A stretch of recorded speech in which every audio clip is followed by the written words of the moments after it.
श्रीगुरुभ्यो नमः। वागीशाद्या सुमनसः सर्वार्थानामुपक्रमे यं नत्वा कृतकृत्या स्युः तं नमामि गजाननं। गुरुर्ब्रह्मा गुरुर्विष्णुः गुरुर्देवो महेश्वरः गुरुः साक्षात् परं ब्रह्म तस्मै श्रीगुरवे नमः। प्रथमाध्यायस्य तृतीये पादे पञ्चमम् अधिकरणम्। तत्र अस्मिन् अधिकरणे भाष्यकारमतरीत्या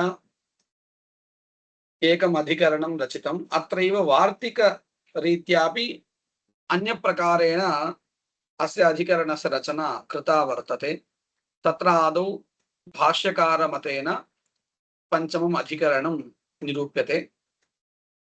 यवादिशब्दाः किं द्व्यर्थाः नो वार्यं म्लेच्छ साम्यतः दीर्घशूकप्रियङ्ग्वाद्याः द्वयेऽप्यर्था विकल्पिताः यत्राण्या इति शास्त्रस्था प्रसिद्धिस्तु बलीयसी शास्त्रीयधर्मे तेनात्र प्रियङ्ग्वादि न गृह्यते। पूर्वस्मिन् अधिकरणे आचारस्य अर्थात शिष्टाचारस्य प्रामाण्यं निरूपितम्। तत् कस्मिन् विषये इत्युक्ते अनुष्ठेय पदार्थ विषये प्रामाण्यं निरूपितम्। अधुना शब्दः तदर्थः तयोः सम्बन्धग्रहे अस्य शब्दस्य अयम् अर्थः इति निरूपणवेलायां ये शिष्टाः त्रैवर्णिकाः वर्तन्ते तेषां यस्मिन् अर्थे शब्दस्य व्यवहारः स एव अर्थः ग्राह्यः उत तदितराणामपि यः व्यवहारः कस्मिंश्चित् अर्थे सोऽपि अर्थः शब्दस्य अर्थः इति ग्राह्यो न वा इति विचारः क्रियते। प्रासंगिकी संगतिः वर्तते। पूर्वस्मिन् अधिकरणे तु अनुष्ठान विषये शिष्टाचारस्य प्रामाण्यं निरूपितम्। अधुना तु तत्र न विचारः क्रियते, शब्द तदर्थ विषये विचारः। तत्रापि आर्याणाम् एवं तदितराणां च प्रसिद्धिः क्व वर्तते, तत्र कः प्रकारः ग्राह्यः इति प्रसंगात् निरूप्यते। यवमयश्चरुर्भवति वाराही उपानहौ उपमुञ्चते इति श्रूयते। अस्मिन् अधिकरणे इदं वाक्यं द्वयं विषयः भवति। संशयः कः? तत्र अस्मिन् वाक्ये इत्युक्ते यवमयश्चरुर्भवति इत्यत्र यवशब्दः अत्र संशयविषयः वर्तते। एवं वाराही उपानहौ उपमुञ्चते इत्यत्र वराह शब्दः, तयोः शब्दयोः कः अर्थः इति विचारः क्रियते। तत्र यवशब्दं प्रयुञ्जते इत्यत्र अन्वयः। पश्यन्तु, यवशब्दम् आर्याः दीर्घशूकेषु प्रयुञ्जते। आर्याः एतादृश यवशब्दस्य कस्मिन् अर्थे व्यवहारं कुर्वन्ति इत्युक्ते यवशब्दं दीर्घशूकेषु इत्युक्ते तत्र तीक्ष्णशिखा। पश्यन्तु, यवाः अस्माभिः उपयुज्यन्ते किल, ते कीदृशाः भवन्ति इत्युक्ते बास्मति रैस् इति अस्माभिः उच्यते किल, तद्वत् भवन्ति, दीर्घाः भवन्ति। तेषाम् उपरि भागः तीक्ष्णः दीर्घश्च भवति। अयं पदार्थः दृष्टः वा भवता? दृष्टः, एतादृशमेव किल भवति। तदेव दीर्घशूकशब्देन उच्यते। दीर्घशिखावन्तः धान्याः इत्यर्थः। एतादृशपदार्थे येनं शब्दं प्रयुञ्जते के आर्याः तदेव वदति तत्र यवशब्दम् आर्याः दीर्घशूकेषु प्रयुञ्जते एवमेव वराहशब्दं च सूकरे प्रयुञ्जन्ते आर्याः। भवतु एतदेव पदम् अन्यैः अन्यस्मिन् अर्थे उपयुज्यते। तस्मिन् अर्थे पश्यन्तु म्लेच्छास्तु यवशब्दं प्रियङ्गुषु प्रियङ्गुः इत्यपि कश्चन धान्यविशेषः एव। सप्तग्राम्याः सप्तारण्याः इति विभागः क्रियते किल, तत्र सप्तग्राम्याः इत्यत्र ग्राम्यधान्यत्वेन अयं निर्दिष्टः वर्तते। अयम् अन्यः धान्यः यवापेक्षया भिन्नः भवति। तदेव वदति म्लेच्छास्तु यवशब्दं प्रियङ्गुषु वराहशब्दं च कृष्णशकुनौ। कृष्णशकुनौ इत्युक्ते काके इत्यर्थः। कृष्णशकुनिः इति शब्दस्य काकः इत्यर्थः। तर्हि पश्यन्तु अत्र शब्दः समानः परन्तु कस्मिन् अर्थे व्यवहारः इति चेत् तत्र विप्रतिपत्तिः वर्तते। केषाञ्चित् अन्यस्मिन् अर्थे अन्येषां तु अन्यस्मिन् अर्थे इति स्थितिः वर्तते। अधुना कः व्यवहारः ग्राह्यः अस्माभिः इति प्रश्नः वर्तते। अयमेव संशयः अस्मिन् अधिकरणे। संशयः सम्यक् गृहीतः किल?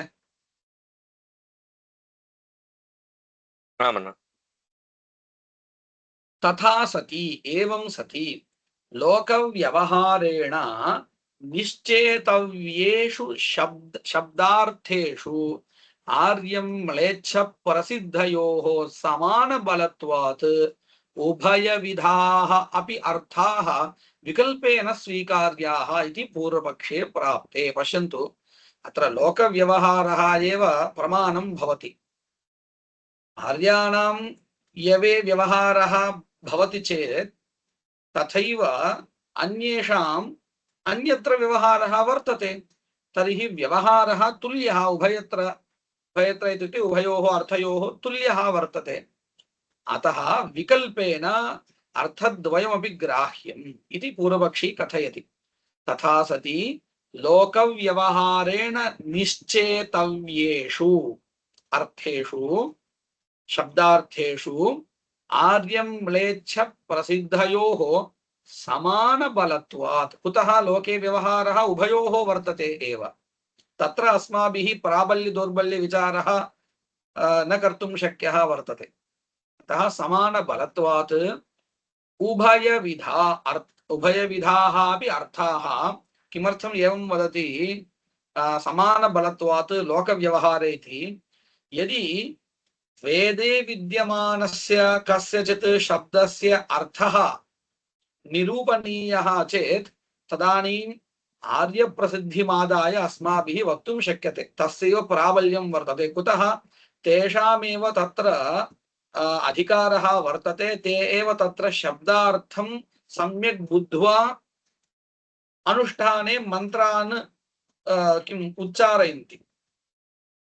अतः तेषामेव तत्र अधिकव्यवहारः दृश्यते। अतः वैदिक शब्द विषये तो तेषामेव व्यवहारः तेषामेव आर्याणां व्यवहारः प्रमाणं भवितुमर्हति। अधुना तु तत्र विचारः नास्ति। वेदे विद्यमान शब्दस्य अर्थनिर्णयः लोकव्यवहारमादाय किल उच्यते। अधुना लोकव्यवहारे तु उभयोः समबलता अस्ति। अतः अस्यैव व्यवहारः योग्यः अस्य न योग्यः इति वक्तुं न शक्यते इत्यभिप्रायः। अत एव पश्यन्तु लोकव्यवहारेण निश्चेतव्येषु इति विशेषणं दत्तं। न केवलं निश्चेतव्येषु अर्थेषु इत्युक्तं, लोकव्यवहारमादाय यत्र निर्णयः क्रियते तादृशस्थलेषु समानबलत्वात् उभयविधाः अपि अर्थाः विकल्पेन स्वीकार्याः इति प्राप्ते सिद्धान्तः उच्यते। शास्त्रीय धर्मावबोधे शास्त्र प्रसिद्धिः बलीयसी प्रत्यासन्नत्वात् अविच्छिन्न पारम्पर्यगतत्वाच्च पश्यन्तु यद्यपि लोकव्यवहारेण अयं निर्णयः कर्तव्यः इति स्थितिः वर्तते अथापि कुत्र विद्यमानशब्दस्य विषये विचारः क्रियते इत्युक्ते वेदे विद्यमानशब्दस्य विचारः क्रियते कस्मिन् अर्थे अयं शब्दः प्रयोक्तव्यः इति तर्हि तैः वेद अध्येतृभिः यस्मिन् अर्थे प्रयोगः क्रियते स एव प्रयोगः स्वीकर्तव्यः वर्तते इति उच्यते शास्त्रीय धर्म अवबोधे अवगमने कस्य प्रसिद्धिः बलीयसी इत्युक्ते आर्याणामेव कुतः तेषामेव तत्र अधिकारः वर्तते शास्त्रप्रसिद्धिः बलीयसी प्रत्यासन्नत्वात् कुतः तथा इत्युक्ते शास्त्रप्रसिद्धिः इत्युक्ते शास्त्रविषयकं यद्गमकं प्रमाणं तस्यैव तत्र बलवत्वं वर्तते कुतः प्रत्यासन्नत्वात् तेषामेव तत्र नैकट्यं वर्तते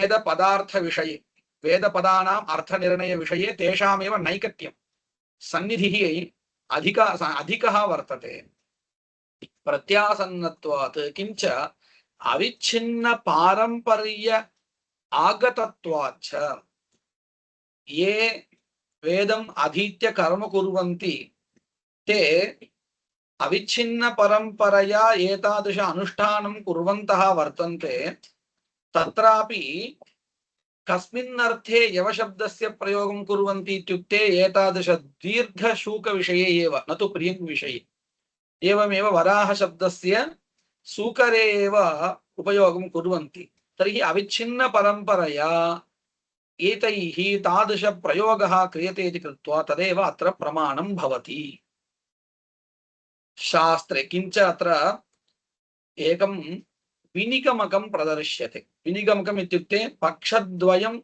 उपस्थापितं वर्तते तेषु इदमेव स्वीकर्तव्यम् इत्यत्र किञ्चित् कारणं प्रदर्शितं चेत् तदेव विनिगमकम् इत्युच्यते अन्यतर पक्ष साधक युक्तिः तत् किमस्ति पश्यन्तु शास्त्रे यवविध्यर्थवादे एवं श्रूयते यवमयश्चरुर्भवति इत्यत्र यवाः विधीयन्ते तत्र अर्थवादवाक्यम् एवमस्ति यत्र अन्याः ओषधयः मलायन्ते अथ एते मोदमानाः इव उत्तिष्ठन्ति इति वर्तते कः अर्थः अस्य वाक्यस्य यत्र इत्युक्ते यस्मिन् काले अन्याः ओषधयः म्लायन्ते इत्युक्ते सस्याः यदा यस्मिन् काले स्वीयं फलं दत्वा फलानि भवन्ति फलानि इत्युक्ते निस्साराः भवन्ति इत्यर्थः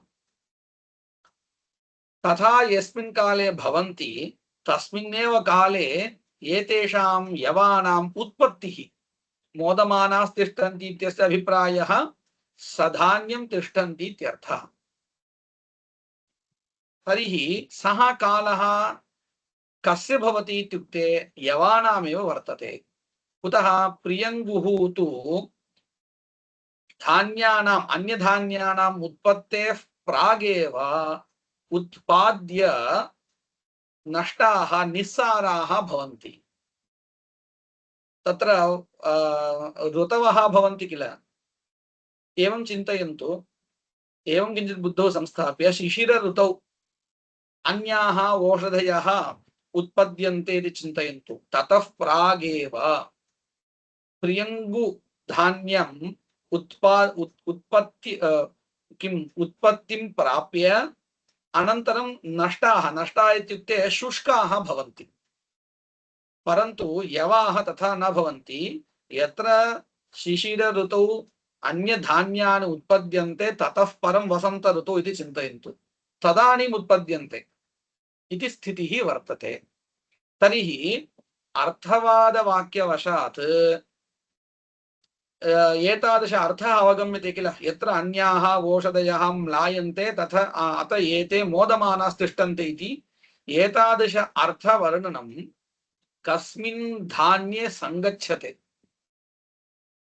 यव यवशब्दस्य दीर्घशूकस्वीकारे अर्थवादोक्त अर्थसम्पत्तिः भवति, उपपत्तिर्भवति, अथवा प्रियङ्गुस्वीकारे कुत्र भवति उपपत्तिः?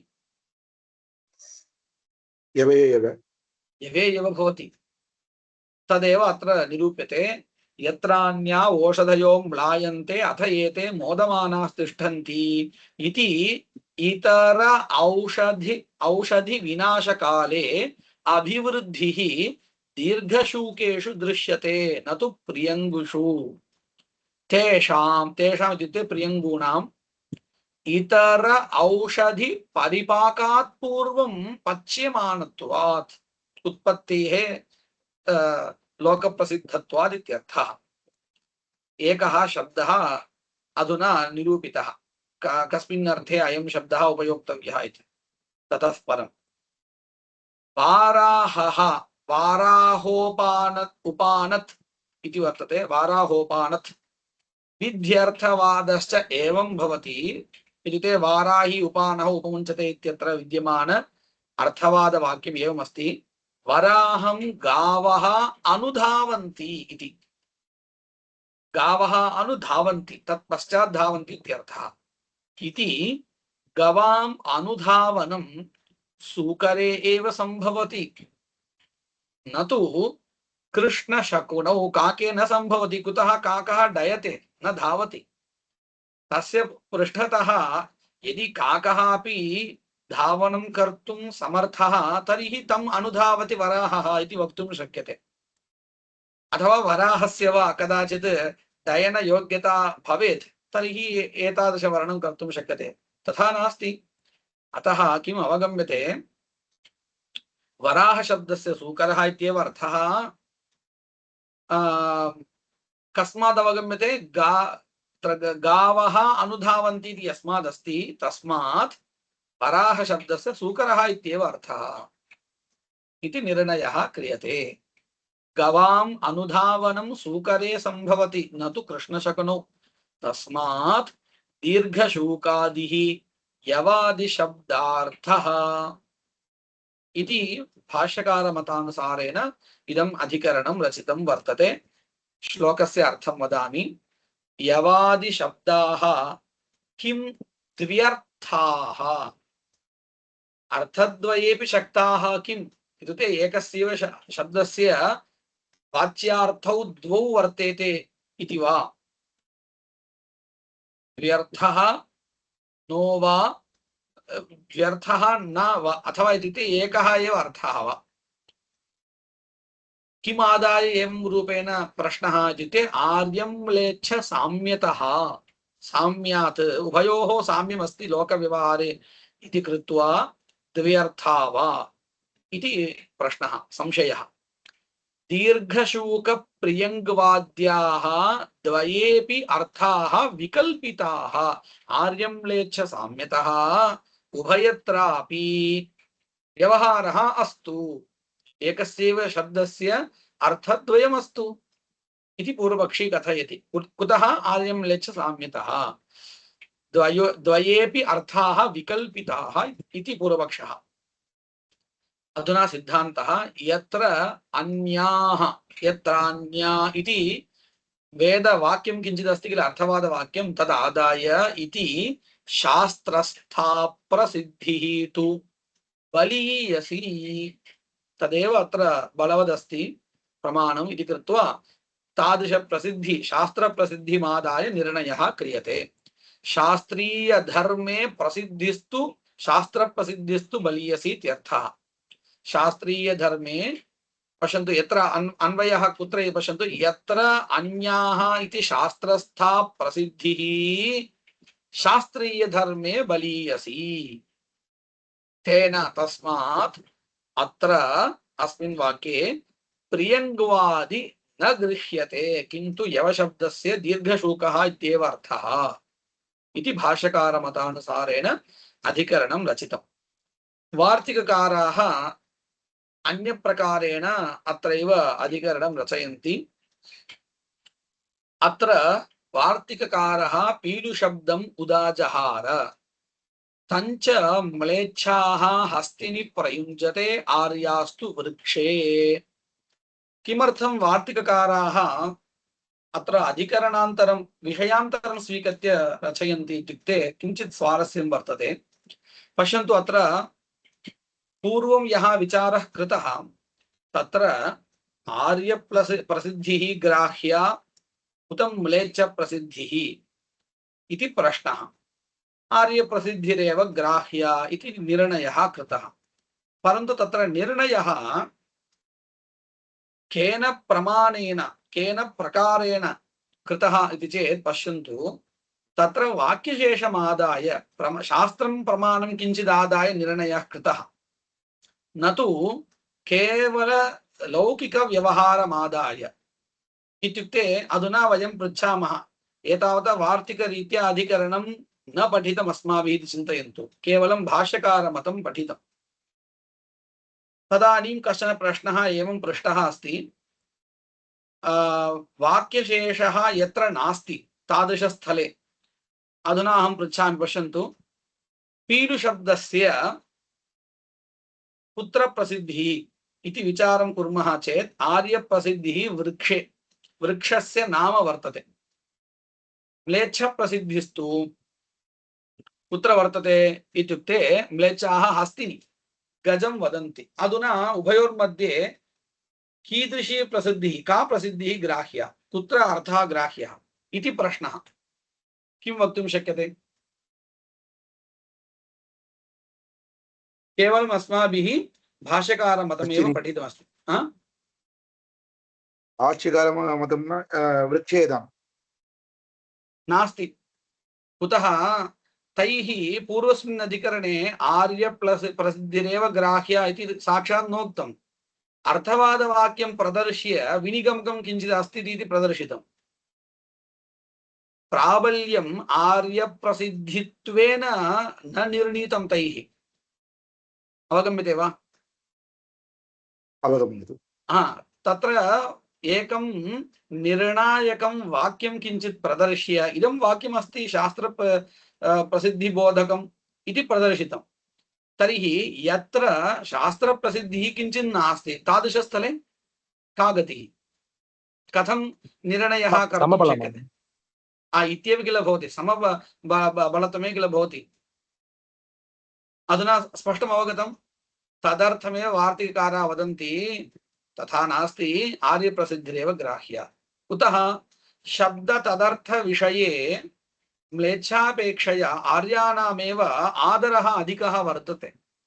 तैरेव तत्सर्वं सम्यक् परिपाल्यते इति कृत्वा सा एव प्रसिद्धिः ग्राह्या। तर्हि कीदृशम् उदाहरणं स्वीकर्तव्यमस्ति? यत्र निर्णायकम् अन्यत् किमपि नास्ति, वाक्यशेषः वा अर्थवादः, अर्थवादरूपेण वाक्यशेषः वा कोऽपि निर्णायकः कोऽपि नास्ति चेत् तादृशम् उदाहरणं स्वीकर्तव्यमस्ति। अवगतं वा? अधुना अवगतं। तादृशम् उदाहरणं स्वीकरोति यत्र वाक्यशेषादि प्रमाणान्तरं नास्ति निर्णायकरूपेण। तर्हि तादृशस्थले कथं निर्णयः? आर्यप्रसिद्धित्वेनैव निर्णयः, न तु वाक्यान्तरमादाय। अतः तादृशम् उदाहरणं स्वीकृत्य अधिकरणं रचयति वार्तिककारः। अत्र वार्तिककारः पीडुशब्दम् उदाजहार उदाहरणरूपेण दत्तवान् अस्ति इत्यर्थः। तञ्च शब्दं म्लेच्छाः हस्तिनि प्रयुञ्जते गजे, आर्यास्तु वृक्षे। अधुना कथं निर्णयः? अत्र तु वाक्यशेषः कोऽपि नास्ति इति चेत् तत्र अविप्लुत व्यवहारस्य, अविप्लुत इत्युक्ते अविच्छिन्न इत्यर्थः, अथवा अन्यत्र अन्यत्र शब्दव्यवहारः इत्युक्ते एकः एव शब्दः, तस्य बहुषु अर्थेषु शक्तिं विहायापि प्रयोगः न क्रियते आर्यैः, अन्यैस्तु क्रियते। तथा शब्द तदर्थ सम्बन्धग्रहणे परिपालने वा अन्ये त्रैवर्णिकेतराणाम् आर्येतराणाम् आग्रहः नास्ति इत्यभिप्रायः। तत्र अविप्लुत व्यवहारस्य आर्येषु संभवात् वृक्षः एव पीलुशब्दार्थः। अत्र तु पश्यन्तु शब्द तदर्थ निर्णयः, शब्दार्थ निर्णयः केन प्रमाणेन कृतः? वार्तिक मतानुसारेण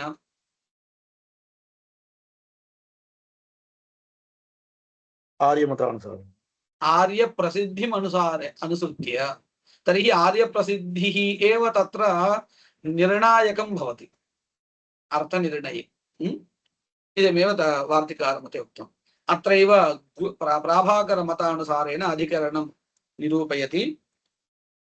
यवाद्यर्थार्निर्णयेन यद्वाक्यं न प्रमेति चेत् तद्वाक्यम् इति भवेत्। तद्वाक्यं न प्रमेति चेत् न शास्त्रस्य बलित्वेन तत्प्रसिद्ध्यार्थनिर्णयात्। स्पष्टोऽर्थः।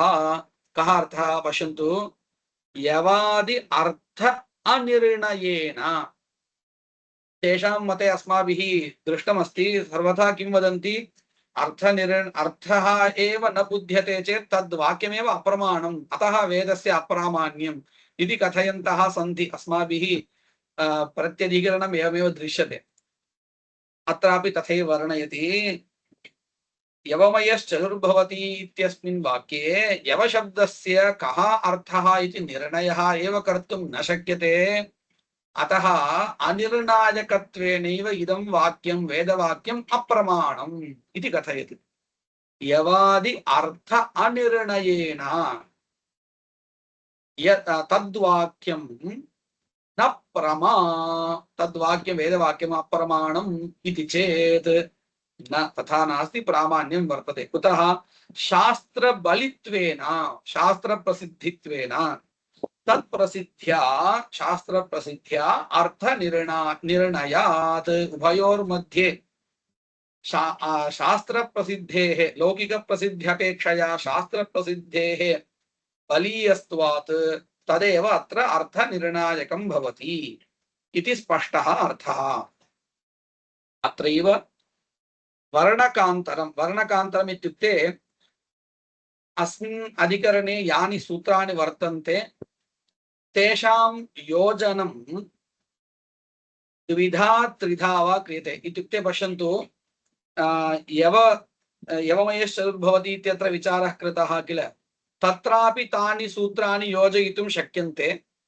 एवम् अन्यः कश्चन विचारः इतः परं करिष्यते, तत्रापि तानि सूत्राणि योजयितुं शक्यन्ते। सूत्रं तथैव भवति, तत्र परिवर्तनं न भवति, परन्तु सूत्रयोजनं तु प्रकारान्तरेण अन्यस्मिन्नपि अर्थे क्रियते चेत् तत्र वर्णकान्तरम् इति कथ्यते।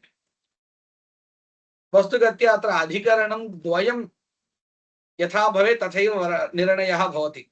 प्रथमवर्णके अन्यः कश्चन विषयः निर्णीतः भवति, द्वितीयवर्णके तु अन्यः कश्चन विषयः एव भवति। उभयोः सम्बन्धः कोऽपि अवश्यं भवेदिति आग्रहो नास्ति, भिन्नविषयः एव भवति। अत एव वर्णकान्तरम् इत्युच्यते।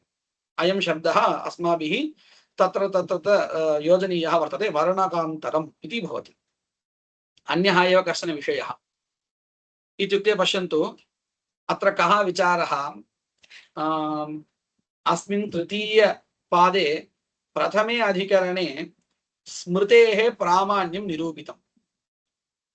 अनन्तरं स्मृतेः यत्र श्रुतिविरोधः भवति तत्र स्मृतेः अप्रामाण्यमपि निरूपितम्।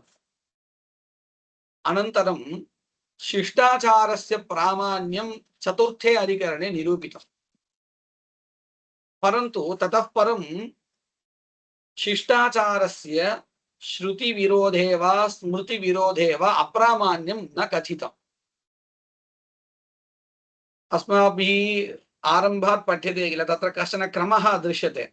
कथमिति पश्यन्तु, द्वितीयपादे प्रथमाधिकरणे अर्थवादानां प्रामाण्यम् उक्तम्। अनन्तरं तेषामेव अर्थवादानां साक्षात् विधायकत्वेन अप्रामाण्यम् उक्तम्। केवलं स्थावकत्वेनैव इति किञ्चित् उक्तम्। अनन्तरं तृतीये पादे स्मृतेः प्रामाण्यमुक्तं तस्याः स्मृतेः कुत्र अप्रामाण्यं तदपि निरूपितम्। एवं चेत् चतुर्थे अधिकरणे शिष्टाकोपाधिकरणे आचारस्य शिष्टाचारस्य प्रामाण्यं निरूपितं चेत् यत्र विरोधः भवति इत्युक्ते स्मृतिविरोधः वा श्रुतिविरोधः वा भवति तत्र शिष्टाचारस्य अप्रामाण्यं निरूपणीयम्। तथैव किल क्रमः एतावत्पर्यन्तम् आदृतः, तर्हि अत्रापि स एव क्रमः आदरणीयः अस्ति, परन्तु मध्ये प्रसङ्गात् यववराहाधिकरणं यवमयश्चरुर्भवति इत्यत्र विचारः प्रवृत्तः। अतः मध्ये किं क्रियते, पूर्वस्मिन् चतुर्थे अधिकरणे शिष्टाचारस्य यत् प्रामाण्यं निरूपितं तस्य शिष्टाचारस्य अप्रामाण्यम् अधुना अत्र आपवादिक रूपेण आपवादिकी संगतिः वर्तते, तद् अपवाद रूपेण अत्र निरूप्यते। तर्हि अस्मिन् अधिकरणे विषयः कः भवेत्? यत्र शिष्टाचारस्य स्मृतिविरोधः वा श्रुतिविरोधः वा दृश्यते तत्र अप्रामाण्यम् इति निश्चयः अत्र क्रियते। अस्मिन्नेव अधिकरणे वार्तिककारमतेन वर्णकान्तरम् आरचयति। अस्य अधिकरणस्य संज्ञा एवं कृता वर्तते। वार्तिककारमतेन स्मृत्याचार विरोधे बलाबलाधिकरणम् इत्येव संज्ञा, अधिकरणस्य संज्ञा। तेनैव स्पष्टं ज्ञायते अधिकरणे विषयः कः अस्ति इति। श्लोकं पठामि।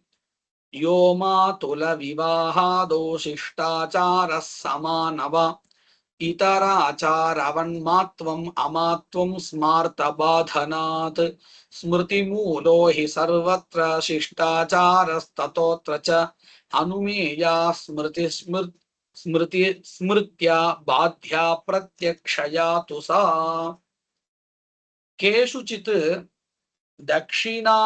दक्षिणदेशेषु मातुलस्य दुहितरं शिष्टाः परिणयन्ति। अस्माभिः इदं दृश्यते एव, मातुलकन्यायाः परिणयः विवाहः क्रियते। सोऽयम् आचारः प्रमाणम् इति कः कथयति? पूर्वपक्षी कथयति। कुतः? शिष्टाचारत्वात्, शिष्टैः एव क्रियमाणत्वात्। अतः प्रमाणमेव इति कः कथयति? पूर्वपक्षी कथयति। किमिव? होलाकाद्याचारवत्। चतुर्थे अधिकरणे निरूपितमस्ति होलाकादिः शिष्टैः अनुस्रियते इति कृत्वा श्रुतिमूलकत्वम् अस्ति, कथञ्चित् स्मृतिमूलकत्वं वा श्रुतिमूलकत्वं वा अस्ति इति प्रतिपादितं। तद्वत् अत्रापि अस्तु इति पूर्वपक्षी कथयति। केषुचित् दक्षिणदेशेषु मातुलस्य दुहितरं शिष्टाः परिणयन्ति, सोऽयम् आचारः प्रमाणं शिष्टाचारत्वात् होलाकादि आचारवत् इति चेत् एतावत्पर्यन्तं पूर्वपक्षः। न इति सिद्धान्तः आरभ्यते। कुतः इदं न प्रमाणम् इति चेत् स्मृतिविरुद्धत्वेन कालात्ययापदिष्टत्वात् अयमेव शब्दः पूर्वमपि प्रदर्शितः। यत्र श्रुतिस्मृत्योः विरोधः भवति तत्र स्मृत्या मूलभूतश्रुतेः अनुमानं न भवति, प्रत्यक्षश्रुतिबाधितत्वात् इति प्रदर्शितं। तत्र कालात्ययापदिष्टत्वात् इति अयमेव शब्दः उपयुक्तः। तस्य अर्थः अपि अस्माभिः उक्तः, बाधितः इत्यर्थः। तदेव अत्रापि उच्यते। पश्यन्तु, शिष्टाचारस्य मूलं किं भवति इत्युक्ते स्मृतिः भवति।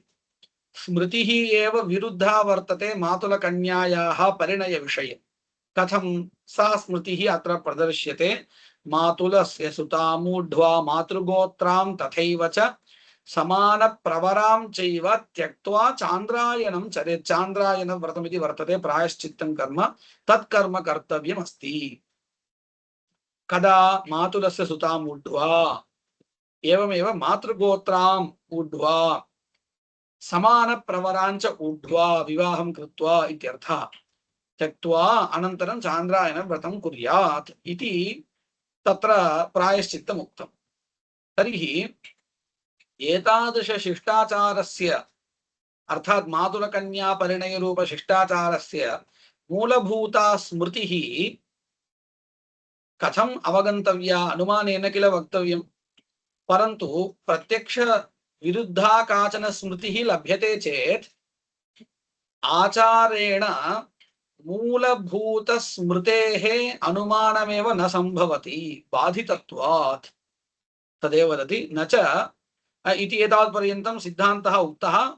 अनन्तरं कश्चन विचारः न च स्मृत्याचारयोः मूलवेदानुमापकत्वसाम्यात् समबलत्वम् इति शङ्कनीयम्। कदाचित् एवमपि प्रश्नः स्यात्, मूलभूतस्मृतेः अनुमानं न भवति इत्युक्तम्। एतत् सर्वं कदा शिष्टाचारेण स्मृतिः अनुमीयते चेत्, शिष्टाचारेण साक्षात् श्रुतिः एव मूलत्वेन अनुमीयते चेत् तदानीं समबलत्वं किल भवति इति प्रश्नः। प्रश्नः सम्यक् अवगतः वा? अवगतः। पुनः वदामि।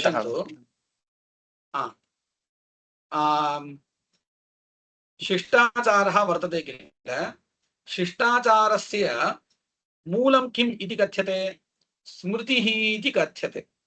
अत एव कः क्लेशः आपन्नः इत्युक्ते प्रत्यक्षा स्मृतिः मातुलादिकन्या परिणये दोषं वदति।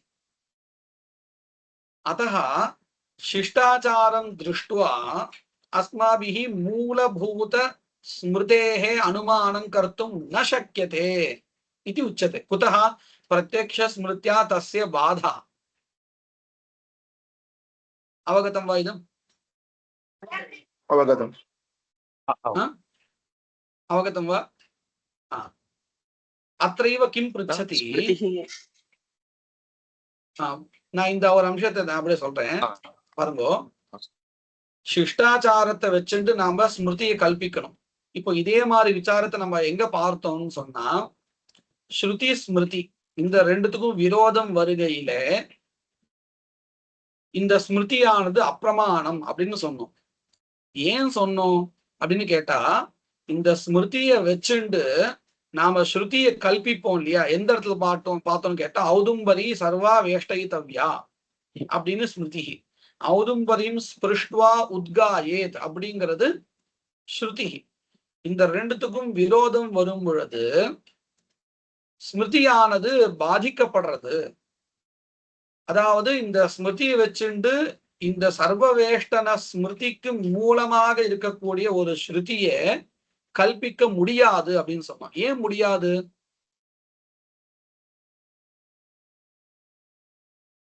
பிரத்யக்ஷ ஸ்ருதி விரோதமா இருக்கு. சர்வவேஷ்டனத்துக்கு விரோதமாக இருக்கக்கூடிய ஸ்ருதியும் ஒண்ணு பிரத்யக்ஷமா இருக்கு.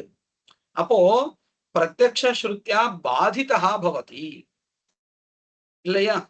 இது நம்ம அங்க படிச்சோம் இல்லையா? அதே மாதிரி ஒரு நிலைமை தான் இங்கேயும். சிஷ்டாச்சாரத்தை வச்சுண்டு ஸ்மிருதியை கல்பிக்கணும். என்ன மாதிரியான சிஷ்டாச்சாரத்தை வச்சுண்டு? மாதுல கன்யா பரிணயம் பண்ணிருக்கா சிஷ்டா, அதை வச்சுண்டு மூலபூத்தமா ஒரு ஸ்மிருதியை கல்பிக்கணும். என்ன ஸ்மிருதியை கல்பிக்கணும்? மாதுல கன்யா சக பரிணயா கர்த்தும் சக்கியா அல்லது கர்த்தவியா அப்படின்னு ஏதோ ஒன்று கல்பிக்கணும். ஸ்மிருதி வாக்கியத்தை கல்பிக்கணும். எதை வச்சுண்டு? சிஷ்டாச்சாரத்தை வச்சுண்டு. ஆனா கல்பிக்கிற சமயத்துல நீங்க பாருங்க, இங்க பிரத்யட்சமாகவே விருத்தமான ஒரு ஸ்மிருதி இருக்கு. என்னது? மாதுல கன்யாம் மாதுலஸ்ய சுதா மூட்டுவா இப்படிலாம் ஒரு ஸ்மிருதி இருக்கு. அப்போ சிஷ்டாச்சாரத்தை வச்சுட்டு நம்மளால என்ன கல்பிக்க முடியாது? மாதுல கன்யா பரிணயத்தை விதிக்கக்கூடிய ஸ்மிருதியை கல்பிக்க முடியாது மூலபூதமா. சரிதானே? சரி. இப்ப எல்லாருக்கும் இது ஸ்பஷ்டமா புரிஞ்சிருக்கு இல்லையா?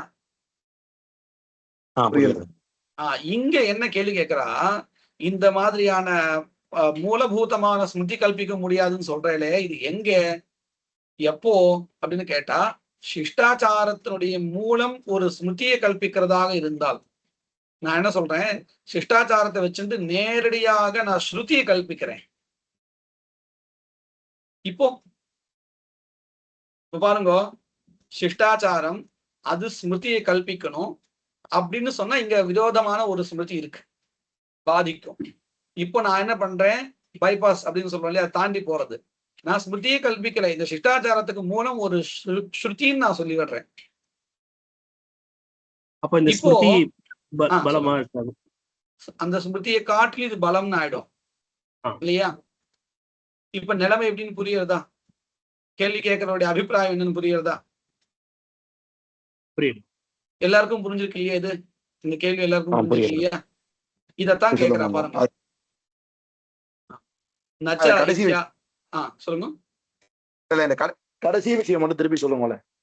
இந்த சிஷ்டாச்சாரத்தை வச்சுட்டு இல்ல, அந்த சிஷ்டாச்சாரத்துக்கு ஒரு ஸ்மிருதி மூலம்னு சொன்னாதானே இந்த விருத்தமான ஒரு ஸ்மிருதி இருக்கு, கல்பிக்கக்கூடிய ஒரு ஸ்மிருதிக்கு ரெண்டும் வரும். ரெண்டுக்கும் விரோதம் இருக்கவே இந்த கல்பிக்கக்கூடிய ஸ்மிருதி பாதிக்கும்.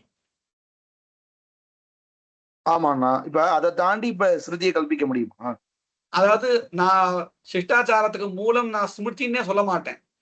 இந்த சிஷ்டாச்சாரத்துக்கு ஒரு ஸ்ருதி தான் மூலம்னு நான் சொல்றேன். எப்படி ஸ்மிருதிக்கு மூலம் ஸ்ருதி தானே, அத போல சிஷ்டாச்சாரத்துக்கு நேரடியாக ஸ்ருதி மூலமா இருக்கட்டுமே. ஏன் சிஷ்டாச்சாரத்துக்கு மூலம் ஒரு ஸ்மிருதி, அதுக்கப்புறம் ஸ்ருதி, இப்படி ஏன் இந்த கிரமத்துல போகணும்?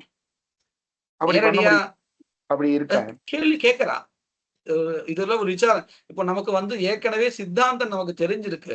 நம்ம இந்த அதிகரணங்கள்லாம் படிக்காமலேயே இந்த பிரயோகங்களையோ இந்த ஸ்ரோதங்களையோ பார்த்ததுனால நம்ம என்ன சொல்றோம், நமக்கு ஏற்கனவே புத்தியில உபஸ்திதமா இருக்கு. சிஷ்டாச்சாரத்தை வச்சுட்டு அடுத்த ஸ்டெப்ல இருக்கக்கூடிய ஸ்மிருதி தான் கல்பிக்க முடியும், நேரடியாக ஸ்ருதி கல்பிக்க முடியாது, நமக்கு ஏற்கனவே தெரிஞ்சிருக்கு இல்லையா? அது தெரியாதவன் ஒருத்தர் இந்த அதிகரணம் படிக்கிறான்னு வச்சுப்போம், அவனுக்கு இந்த கேள்வி வரும் தானே. அந்த கேள்விதான் இவன் கேட்கிறான். நச்ச ஸ்மிருத்யாச்சாரயோஹோ மூல வேத அனுமாபகத்துவ சாம்யாத் சமபலத்துவம் இதி நச்ச சங்கனீயம். சாட்சாத் சிஷ்டாச்சாரேண ஸ்ருதேஹ கல்பனமஸ்து इति न प्रष्टव्यम्. प्रश्नः अधुना सम्यक् अवगतः किल? अवगतः. होलाकादि सदाचारस्य अन्वादि स्मृतिवत् वेद अनुमापकत्व अयोगात्. पश्यन्तु, स्मृत्या श्रुतिः अनुमीयते इति अस्माभिः पठितं, तत् समीचीनं. कुतः? स्मृतिकर्तारः मन्वादि ऋषयः, तेषां तु तथा सामर्थ्यमस्ति, अन्यत्र अस्माकं प्रत्यक्ष रूपेण अविद्यमानमपि श्रुतिवाक्यं दृष्ट्वा उल्लेखनं कर्तुं सामर्थ्यमस्ति. केषां? ऋषीणां. शिष्टाचारः इति तु कैः अनुष्ठीयते? केषां शिष्टाचारः? सामान्य मनुष्याणाम् अस्मदादीनाम् एव आचारः. अस्मदादीनां तु तादृशं सामर्थ्यं नास्ति. साक्षात् अन्यत्र अन्यस्य अपरिचित वेदवाक्यं किञ्चित् बुद्ध्वा तस्य अर्थः शिष्टाचाररूपेण क्रियते इति, आचाररूपेण अनुश्रियते इति वक्तुं न शक्यते. ऋषीणां यादृशं सामर्थ्यमस्ति तादृशं सामर्थ्यम् अधुनातन विद्यमानानां शिष्टानां न वर्तते इत्यभिप्रायः. यदि सामर्थ्यं स्यात्, ऋषीणां यादृशं सामर्थ्यं वर्तते तादृशमेव सामर्थ्यम् एतेषामपि स्यात्, तर्हि साक्षात् श्रुति मूलकत्वं कल्पयितुं शक्येत. परन्तु तथा नास्ति. अयं विषयः सम्यक् विहितः वा?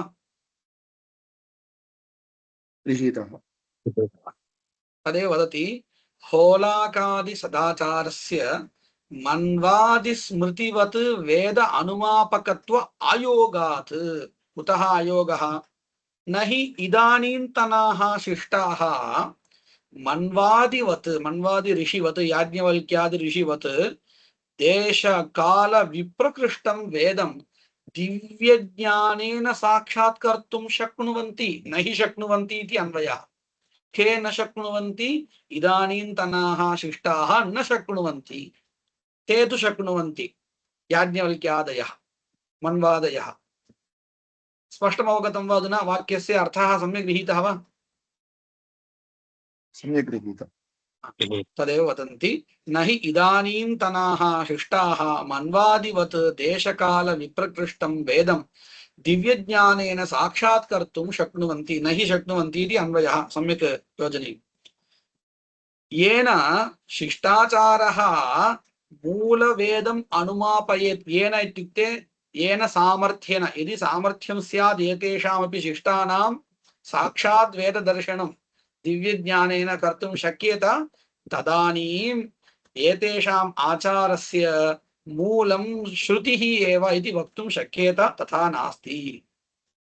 शक्नोति च यः कोऽपि शिष्टः यत्र क्वापि तर्हि अधुना विद्यमानानाम् इदानीन्तनानां कीदृशं सामर्थ्यम् अस्ति इत्युक्ते एतादृशं सामर्थ्यं वर्तते, तत्र तत्र देशान्तरे अनुष्ठानं दृष्ट्वा तत् कर्तुं तादृशयोग्यता तु वर्तते।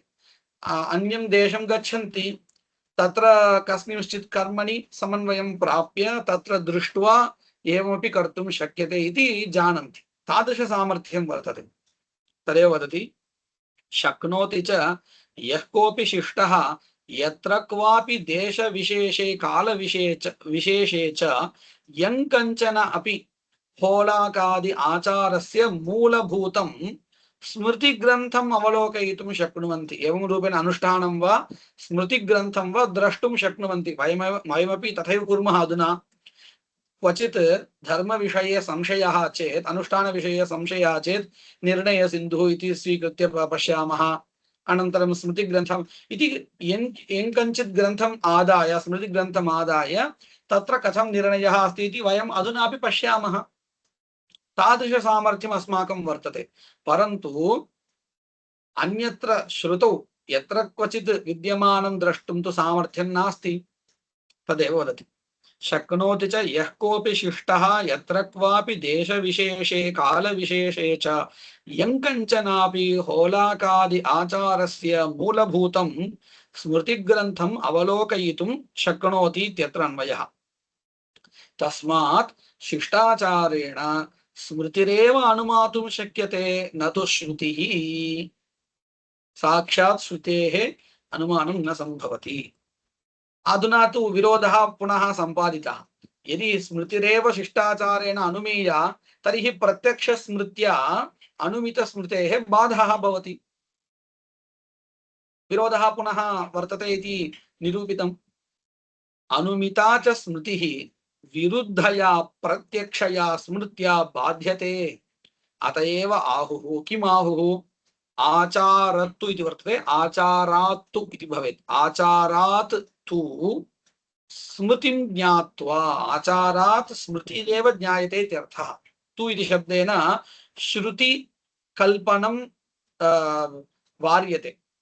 आचारात् तु स्मृतिं ज्ञात्वा श्रुतिः विज्ञायते, ततः स्मृतिं प्रकल्प्य ततः श्रुतिः कल्प्यते इत्यस्तु, क्लेशो नास्ति। तेन अतएव स्मृत्यपेक्षया शिष्टाचारस्य दौर्बल्यं कथं द्व्यन्तरितं तस्य प्रामाण्यं। स्मृत्यपेक्षया शिष्टाचारस्य द्व्यन्तरितं, द्विगुणितं तत्र अवकाशः वर्तते, व्यवधानं वर्तते इति कृत्वा अस्माकं भाषया वक्तव्यम् इत्युक्ते एकं सोपानम् अधिकं वर्तते। श्रुत्यपेक्षया स्मृतेः प्रामाण्यं नास्ति इति उक्तं। तदपेक्षया पश्यामश्चेत् एकं सोपानम् अधिकमस्ति इत्युक्ते किञ्चित् किम् अधः वर्तते शिष्टाचारः इति सामान्यभाषया उच्यते।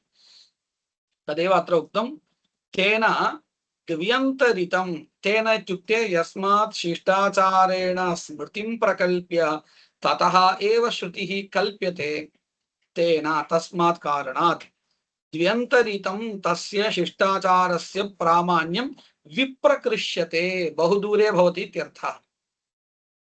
तस्मात् ईदृशस्य आचारस्य अप्रामाण्यम् अभ्युपेयम् अवगन्तव्यम्। ईदृशस्य इत्यस्य अभिप्रायः कः?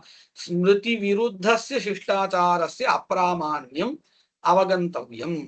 अत्रैव पुनः अन्यत् अधिकरणं रचितं तत्रैव अपरं वर्णकम् आरचयति किं तत् लौकिक अत्र श्लोकस्य विवरणं क्रियते यो मातुल विवाहादौ शिष्टाचारः समानवा यः शिष्टाचारः कीदृशः मातुल विवाहादि विषये विवाहादौ इत्युक्ते विवाहादि विषये इत्यर्थः विषयसप्तमी मातुल विवाहादौ यः शिष्टाचारः सः मा नवा प्रमाणं नवा इतराचारवत् मात्वं होलाकादि आचारवत् मात्वं प्रमाणत्वं वर्तते एव अमात्वं स्मार्तबाधनात् इति सिद्धान्तः उच्यते इतराचारवत् मात्वम् इतिवत् इति पर्यन्तं पूर्वपक्षः तदनन्तरम् अमात्वम् एतादृश शिष्टाचारस्य अप्रामाण्यं कुतः स्मार्तबाधनात् साक्षात् स्मृतिबाधः अत्र वर्तते इति कृत्वा स्मृतिमूलो हि सर्वत्र शिष्टाचारः न तु साक्षात् श्रुतिमूलः ततः तस्मात् कारणात् अत्र च अनुमेया स्मृतिः स्मृत्या बाध्या प्रत्यक्ष स्मृत्या बाध्या प्रत्यक्षया स्मृत्या बाध्या सा इत्युक्ते अनुमेया स्मृतिः इति समन्वयः अनन्तरं वर्णकान्तरम् उच्यते तत्रैव अपरं वर्णकम् आरचयति लौकिको वाक्यगोवार्थः त्रिवृदादेः समत्वतः उभौ विध्यर्थवादैकवाक्यत्वात् अस्त्विहान्तिमः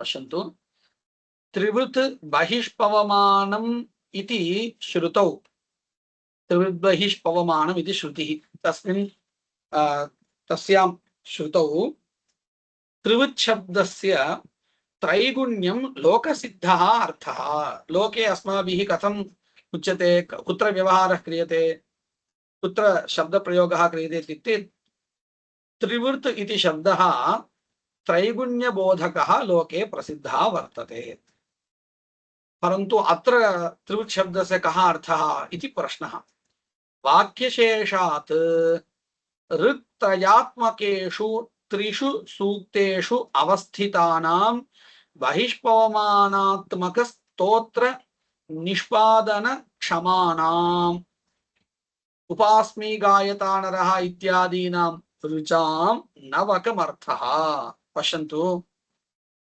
त्रिवृत् शब्दस्य त्रैगुण्यमर्थः लोके वर्तते वेदे तु तथा नास्ति नवकमर्थः तत् कथं ज्ञायते इत्युक्ते बहिष्पवमानस्तोत्रम् इति एकं स्तोत्रं तत्र निष्पादनक्षमाणां ऋचां कः अर्थः निष्पादन शब्दस्य साधनम् इत्यर्थः कस्य साधनं बहिष्पवमानस्तोत्र साधनं साधनं किं तत् इत्युक्ते ऋचः तर्हि बहिष्पवमानस्तोत्र साधनीभूतानां ऋचां संख्या अत्र उच्यते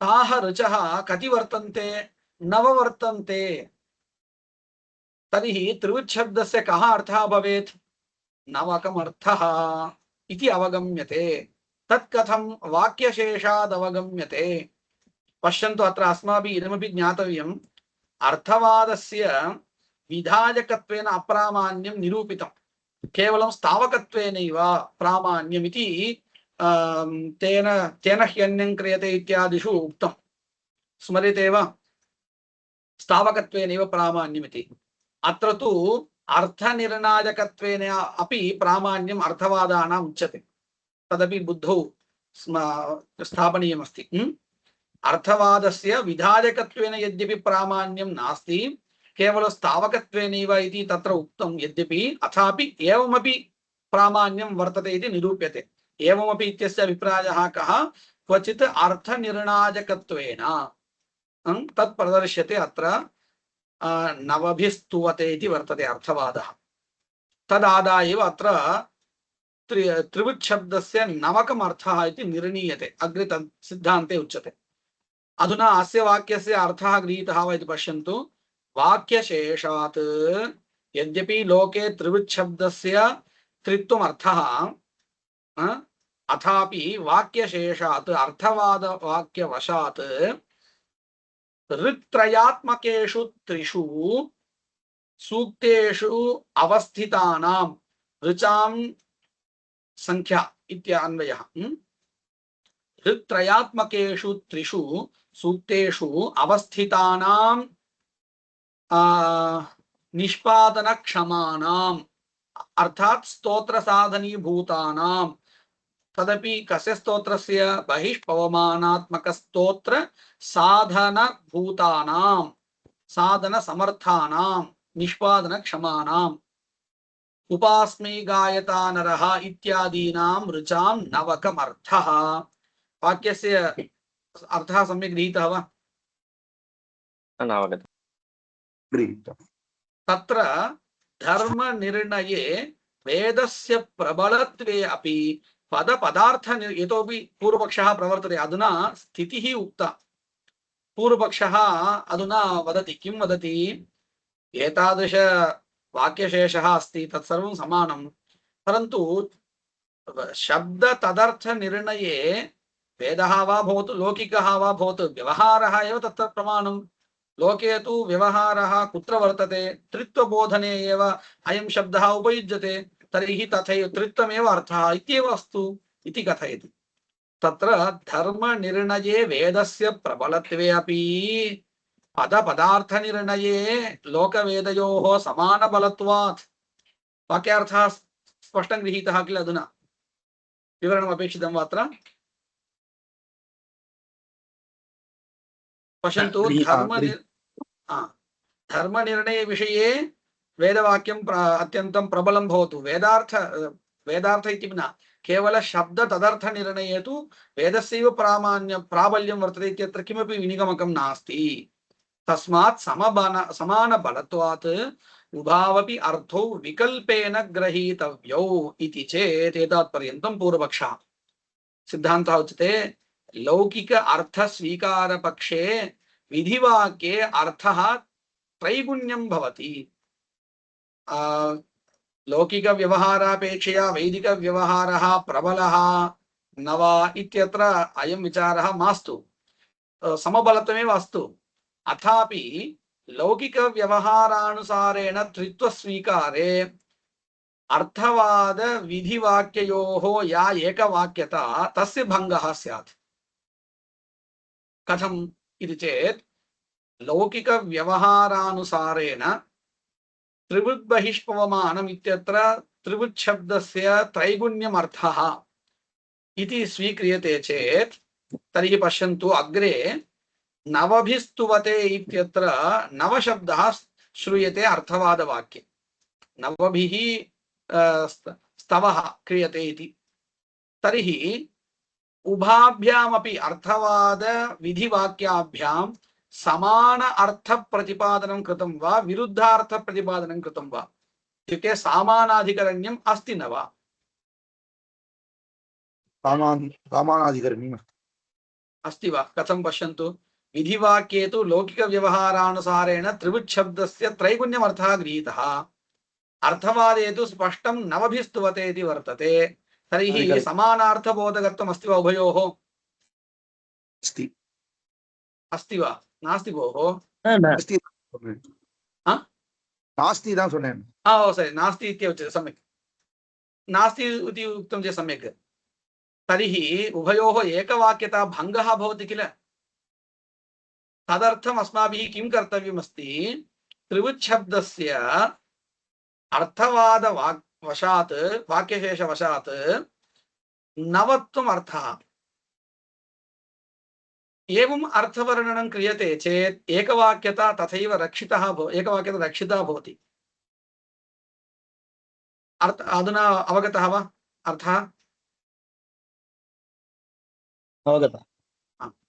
तदेव अत्र उच्यते। पश्यन्तु, लौकिकार्थस्वीकारपक्षे विधिवाक्ये अर्थः कः भवति? त्रैगुण्यम् अर्थः भवति। तदानीम् अर्थवादवाक्ये स्तोत्रीयाणां ऋचां नवकम् इत्येवं इत्येवम् उक्तम्। अतः विध्यर्थवादयोः वैयधिकरण्यात् नाम विभिन्नार्थप्रतिपादकत्वेन एकवाक्यत्वं न स्यात्। अतः एकवाक्यत्वाय स्तोत्रीयाणां नवकमित्येव विधिवाक्ये नियतः अर्थः ग्राह्यः, नियमेन अर्थः ग्राह्यः। तर्हि लोके त्रैगुण्यमर्थः वर्तते इति चेत् किञ्च प्रयोगे अपि श्रौतप्रयोगे अपि त्रिवृच्छब्देन क्वचित् त्रैगुण्यमर्थः अपि उच्यते। सर्वत्र नवकम् इत्येव अर्थः इति न भवन्तः दृष्टवन्तः स्युः कदाचित्।